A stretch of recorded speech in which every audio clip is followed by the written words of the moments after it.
Hello, everyone, and welcome to the Intentional Advantage Podcast. I'm your host, Tanya Dalton. This is episode 282, and as you can tell, we are shaking things up. This is a brand new season, and I'm changing a little bit of how we format the show, including at the start of our episodes, I'm going to come on, tell you what we'll be talking about during the episodes.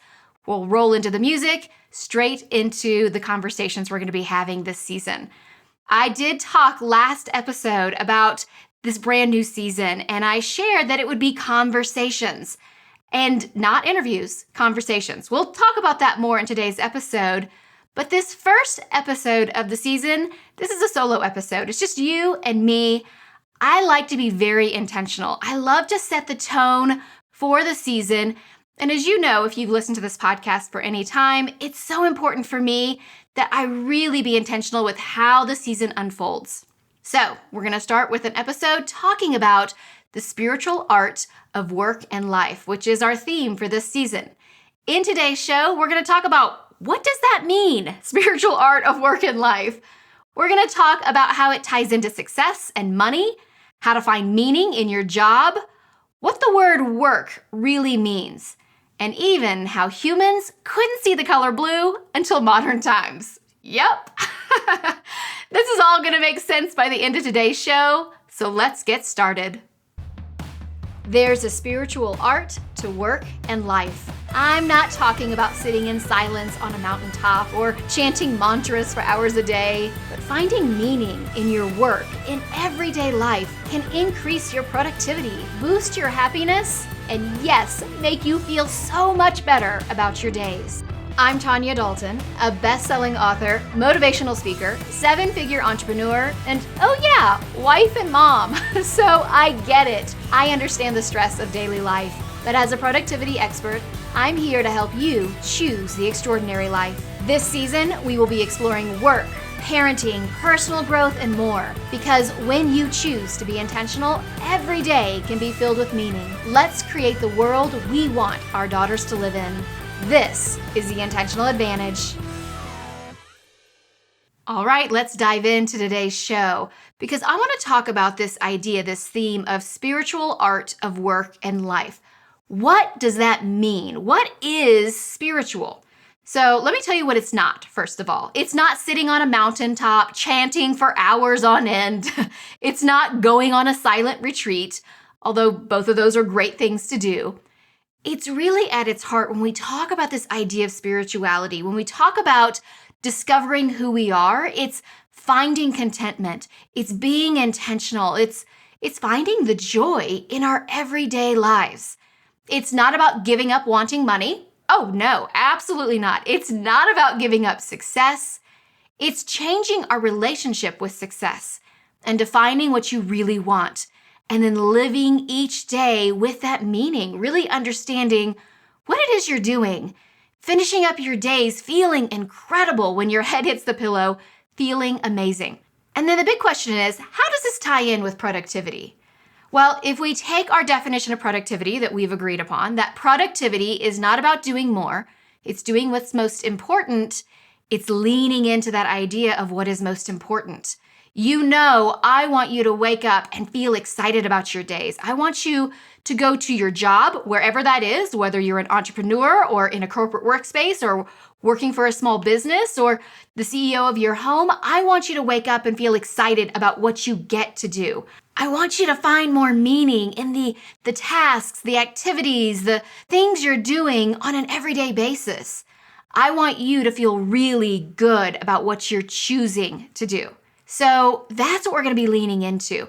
I feel like in our lives, in this time with our society, there is this false belief, especially in our work life, that if you're not constantly scaling, you are dying. And scaling might be the corporate ladder, going up and getting promotion after promotion after promotion, scaling your business, increasing your revenue year after year after year if you're an entrepreneur. But scaling, constantly striving for that next level. And here's the thing, the truth is, not everyone wants to be Amazon. If you're a business owner, it is okay to want to grow your business to a certain level and stay there. You know, I do strategy sessions with business owners a lot of times, And that's where we start. What is it you really want as the long-term vision?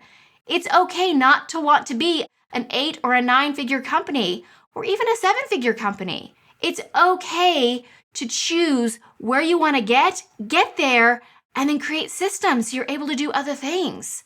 You know, a lot of times when I see burnout, it's because people are killing themselves trying to scale.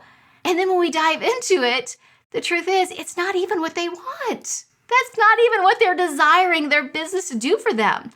Or if you're in a corporate job or position, not going after every single promotion doesn't mean that you are lazy or unmotivated. It might mean you really love where you are and you want to stay and expand in that position. It might mean that you have other priorities that you want to do. You want to do a great job at work, but you want to have other things that you're great at as well. I want you to go back and remember that theme of enoughness that we explored last season, that idea of what is enough. And this is us applying that. What is enough for you in work, in life? What is it you want? That's the question I want you to be asking yourself on a regular basis. It's a theme for my life of what is it I really want, and not getting tied to the obligations or the expectations others have for me, but living my life true to who I am. And to be honest with you, I had an amazing role model in my life that really modeled this in his. My grandfather was a letter carrier. He was a postal worker his entire career. And he had opportunities to move into supervisor roles, to move into management, but he opted to stay as a walking mailman. So this is in the day and age when the mail was delivered twice a day. And part of what the mail person did was they would also check in on the elderly, make sure they took their medications, making sure that the people in their community were taken care of. So it was a little bit of a different position than what we have today, but he would walk his route twice a day and check in on the elderly, check in on the people who were shut-ins. He would make sure that everyone was okay. And he loved that. He loved that relationship building that he had on his route. He loved the exercise. But one of the big things for him was he wanted to be home early in the day. He liked to be home at 3 o'clock in the afternoon because his afternoons he dedicated his freedom to family things, to coaching, to leading Boy Scout troops, to volunteering in his church. So he led in so many ways after hours, outside of his work. And I think that's really important to know that it's okay to want to be more than who you just are at work. And it doesn't mean that you're not going to do amazing things at work. I mean, my grandpa was incredible. The community loved him because he took such great care of them. But he was also very satisfied because he took care of himself in all areas. This was the thing. My grandfather never regretted it. Never regretted that. His best friend, who was also a letter carrier, he wanted promotions and he moved up the ladder, but my grandpa was very happy with his choices.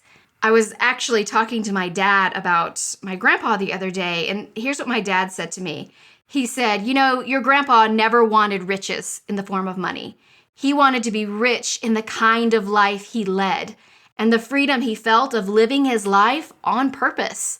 I mean, meaning and purpose, it can be found right now, right here, right where you are. And I think that's so important to know and understand. At the end of the day, it's finding meaning and purpose in what you do.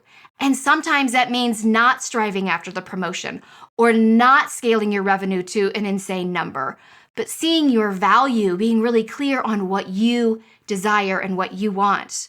I have actually a keynote that's coming up that I'm speaking at eBay, which I'm very excited about. I love eBay and how they are a very mission-driven company. And in my keynote, this is exactly what I'm talking about with them. How do you find purpose? How do you find meaning right here with your job? Because I think so often it's easy to see ourselves as, well, I'm just one of the cogs in the machinery, especially in a company like eBay, which is global, it's huge. But every single member of their team adds value. The purpose behind eBay, I love their mission, is we connect people and build communities to create economic opportunity for all. I think that's really powerful. So getting to speak at their event, at their leadership event, and show their employees how every single one of them contributes to creating economic opportunities for people globally, that's powerful. When you understand why you do what you do, when you see how your job, the work that you're doing on a regular basis, contributes to that, that's powerful. That builds motivation. It builds excitement for what we get to do on a daily basis. And yes, we get to do it. And I am talking about work, but I'm also talking about life, other things outside of that, But we have this feeling that there is meaning found somewhere else, that it's in another job, or it's in another place, or when I get the promotion, or when I do X, Y, and Z. We attach this meaning to our goals as if then we're going to be happy. And meaning is often not found in another job. It's not found in another place or another career. It's often found right where you already are. It's choosing to see it. It's choosing to see it. Meaning and purpose can be found right now, right here where you already are. I said that earlier, and I want to say it again because I think it's so true. But there's so much of a push in our society today that there's something better out there for you. And wherever you are now is not good enough. You should be doing more. You should be doing something different. I see this time and time again with the drive to push everyone to be an entrepreneur. But not everybody wants that. Not everybody is really cut out to be an entrepreneur. But I feel like there's this idea that if you're not stepping into entrepreneurship, if you're not doing some sort of side hustle, you're failing. My Pilates studio, which I love, I've been going to my Pilates studio for like 4 or 5 years. Side note here, Pilates has revolutionized my pain and made it so that my back is in incredible shape. So I'm grateful for my Pilates studio. But the woman who owned the Pilates studio, she was running it because she loved Pilates. She didn't really love the managing of people and the scheduling and all the things that go with it. And I feel like in today's world, it's like, oh, you like this thing, this hobby that you do, or this thing that you find a lot of passion with? You should make money off of that. You should start your own business. And for the woman who runs my Pilates studio, who ran it, she recently sold it, that wasn't fulfilling for her. She loved the activity of doing the Pilates. She loved working with the clients. And as you step into entrepreneurship, you're no longer the one doing the doing. You're now the one managing team and creating schedules. And it's okay not to want that. So she sold the Pilates studio to a fabulous, actually, they were people who were clients. And she's going to come back, and she's going to come back as an instructor, working with them, because that's really what she's passionate about. That's not a fail. That is her choosing what it is she really wants. There's a lot of headaches that come with entrepreneurship. And so don't feel like that's what you should want or you have to want just because you're passionate about something. I see this in education. As a former teacher, I really get frustrated with all of the talk and the conversation we have about every kid should go to college. Not every kid should go to college. Not everyone should be trying to attend a 4-year school because, first of all, not everyone is cut out for that. Not everybody wants that. There's nothing wrong with wanting to be a mechanic or an electrician or going into the trades. And we act like if people are not graduating high school and going in for a 4-year degree, that is somehow failing. And that's a lie that we're saying. We're using college as this metric for success when a lot of kids don't really need it, don't really want it, and quite frankly, are not cut out for it. And the problem is it makes them feel like they have failed. And they haven't failed. They just want something else. And that's okay. I have friends whose kids aren't in a 4-year college, and that doesn't mean that their kids aren't happy or succeeding or thriving. They're going into the technical college or they're spending their time learning a trade. That needs to be celebrated. We have to stop forcing everyone's path to look the same. Not everybody needs to graduate high school, go to a 4-year college, get married, have kids. It's not working out for us. We have to stop belittling the choices other people make. the work that maybe they love. Maybe they're really excited about working on cars and want to be a mechanic.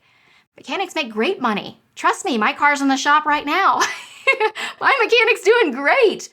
Plumbers make great money. I have a really good friend who runs an HVAC company, which is an 8-figure company, and she's like, man, the trades, they make a lot of money. So it's not even like they're trading for something lower when it comes to income. It's that we don't lean into these things because we feel like it's not right. We're not doing what everybody else is wanting us to do. Go to a 4-year college, becoming an entrepreneur or whatever it is. I want you to think about that. What is it you want? When it comes to your kids, what is it they want? What is it that's best for them? Instead of looking at college as an opportunity for you to show everybody in the world how great your kid is, let's really lean into, hey, what do you want? Let's ask that question of ourselves, and let's ask that question for the people we love. We are going to be talking about parenting this season. There will be times where we're talking about parenting. We're going to be talking about personal growth. And yes, we're going to be talking about work. I want to talk about that last one here for a second. I mean, obviously we've been talking quite a bit about work, but the idea of work, even the connotation of that word and what it means. I think so often people think of that word work as like, work. I gotta go to work. And it can be, I get to go to work. Work can be very fulfilling, but it's all about how we choose to look at our work. Because the way that we speak about what we do, that greatly affects our reality. It really does. And okay, right now you guys are like, oh, here's the spiritual woo-woo part of things. But it's true. It totally affects what we see in the world. And this is not spiritual woo-woo. This is spiritual reality. Our thoughts have a direct impact on our world. And I know that feels totally abstract. So let me give you an example. And I think you're going to be surprised by this example. Okay. Did you know that humans could not see the color blue until about 6,000 years ago? I want you to think about that. Think about, for a lot of people, blue is their favorite color. Or blue is by far, and listen, I've done a lot of studying on colors because of my work with starting up Inkfall Press. We do a lot of research, we do a lot of studies, we do a lot of surveys asking people about colors. Blue is probably one of the most universally loved colors. Very rarely is blue polarizing. Yellow, very polarizing. Purple, oh my gosh, I can't even tell you the conversations I have with people about purple. Purple is I love it or I hate it. There's like no in between with purple. But blue, everybody loves blue. But humans couldn't see the color blue until recent times. And yes, 6,000 years ago, pretty recent. I mean, when you think about how long humans have been on this planet. But what happened was philologists, which, okay, that's your word of the day for today. Philologists, which are scientists who study language. Philologists noticed that in Homer's Odyssey, he describes the ocean as wine dark. And they noticed never used the color blue. So they started scouring different ancient texts, Hindu texts, Chinese, Arabic, Hebrew texts, looking for references to the color blue. But there were no references. All the other colors mentioned, but not blue. And they began to realize blue is very rare in nature. I want you to think about plants and flowers. Out of all the plants and flowers, how many are truly a vibrant blue? Not very many. I mean, I think it's like less than 10%. When you think about minerals and gemstones that are a true blue color, not very many. Even colors like turquoise could be kind of green, right? Egyptians were actually the first culture to make blue dyes, and they were the first language to have a word for the color blue. So here's the big question that they started asking themselves. If there was no word for the color blue, does that mean they couldn't really see it? Or did they just not have a word for it? So there's actually this fascinating study. Okay, you guys can tell I'm totally nerding out on this, but am I not blowing your mind here? I feel like when I heard about this, it was like, my brain was just, blown. So there's this fascinating study from 2006 with the Himba tribe, which is a tribe in Namibia. In their tribe, there is no word for the color blue. They have tons of words, like way more than we do for green, but no blue. So they have all these different shades of green, these words, but they never use a word for the color blue. So scientists showed members of the tribe, they had a circle made up of 12 squares. And each square, out of the 12 squares, 11 of them were a green color, and one was obviously a blue. Like if you and I saw it, immediately we'd be like, well, that's the blue square, right? But what they did was they asked these tribe members, they said, point out the square that's different. They didn't say, point out the square that's blue. They said, show us the square that's different. So 11 green squares, 1 blue. Tribe members couldn't do it. They couldn't figure out which one was different. Those that did try and guess, they often guessed wrong. They couldn't see that the blue square was different from the green. Here's where it gets really even more mind-blowing, I think. So then they showed them a circle made up of 12 squares, but this time all the squares were green. They were all the same exact shade of green, but one was slightly different from the other 11, right? This one was maybe one tick of yellow more. Like when you look at the pictures, you or I would be like, nope, these are all the same color. But when they showed the tribe members this image, immediately they could pick out, oh, that's the one with more yellow in it. Because they have more words for green, they could see the difference. You or I, nope, wouldn't be able to do it. Wouldn't pass that test. We see what we think. I think that's a really important thing that I pulled from this. We see what we think. Our brain actively is filtering, right? We know our reticular activating system is filtering all the information, all the data that comes into us. And it filters and it affects our reality. It changes what we see.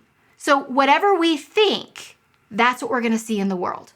So here we have a woo-woo concept, totally proven. Couldn't see the color blue. Fascinating. We talk about this idea of your words matter in chapter 2 of my book on purpose.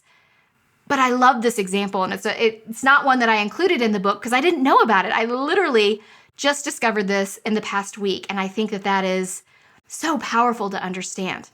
Our words truly do matter. So here's the big question. How do you talk about your work? What words do you use to describe what you do, or rather the why behind what you do? I think when we start to really recognize, hey, if I'm talking about my work, if I'm talking about my job, if I'm talking about my life, my kids, whatever it is, with a negative connotation or words that make it sound terrible, that's what our reality is going to look like.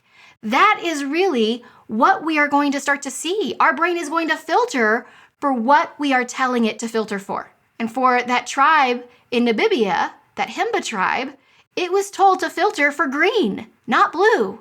And if we're choosing to talk about what we do in our world, whether we're talking about parenting or work or our personal lives or our health, and we choose to use words that don't put it in its best light, of course we're going to see it as terrible and dark and awful. What words are you choosing? When I do these episodes, I have an AI program turn it into transcripts. I want it always to be accessible so that people can read the podcast for people who can't hear or they want to dive deeper. Those are always available in the show notes on my website. But this AI program does the transcripts, and one of the things it does is it pulls out the keywords from the episode. So at the top, it does the whole transcript, and at the top, it's like, here's the keywords from this episode. It notices the themes and the words that I use multiple times. And I started thinking about this, and I thought, you know what I need? I need somebody to transcribe what are my keywords that I'm using throughout the day. Wouldn't that be fascinating? But here's the thing.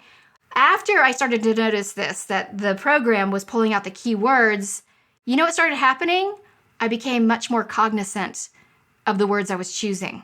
And in previous episodes, I started to notice I would say the word right a lot of times. I would say da-da-da-da-da, right, blah, blah, blah, right. And I was like, oh, I don't like that. So, you may have noticed I'm really cognizant on not using that word right as much. And this is the same thing that's really started to happen to me in my bigger world outside of the podcast, being much more cognizant of what words I'm choosing, what words am I using, because we see what we think. The words that we use matter and affect our reality. That is when we start getting into the spiritual art of work and life, because we are choosing what we get to do. We get to choose what direction our life goes in. So I am beyond excited about this season. And as I mentioned, it's going to work a little differently. So you heard at the beginning of this episode, it's called a cold intro, where I introduce the show before the music starts, tell you an overview of what we're going to talk about. We'll dive into the music, and then we're going to have conversations for the rest of the episodes for this season. Not interviews. I am not doing interviews because I don't want it to be me questioning other people. I want you to hear some of these conversations I am lucky enough to have with the people in my inner circle. I have incredible conversations time and time again where we go deep about what it is that we're doing and why we're doing it, whether it's conversations on parenting or work or any of these topics. And I wanted you to hear some of that because I walk away from those conversations shifted. I am changed, and it affects how I move through my world. So there's so often that I have these conversations with these amazing people, and I think, I wish we were hitting record. And sometimes the amazing people are my best friend. Sometimes the amazing people are my husband. Sometimes it's women in networking groups. Sometimes it's family members. But that's what we're going to be doing this season. I am tired. I'm tired of trying to book people for interviews. I think there's a lot to be said for when you're starting your podcast, you really look for who would be impressive guests. And you go after these really impressive guests and you try your best to get these people onto your show. And I'm tired of playing that game. I want the podcast to be what you need. And what you need is to hear these conversations. So some of these people who I'm going to ask to come on my show, you probably will never have heard of them. They may have not been on other podcasts, but I can promise you this, their words will change you.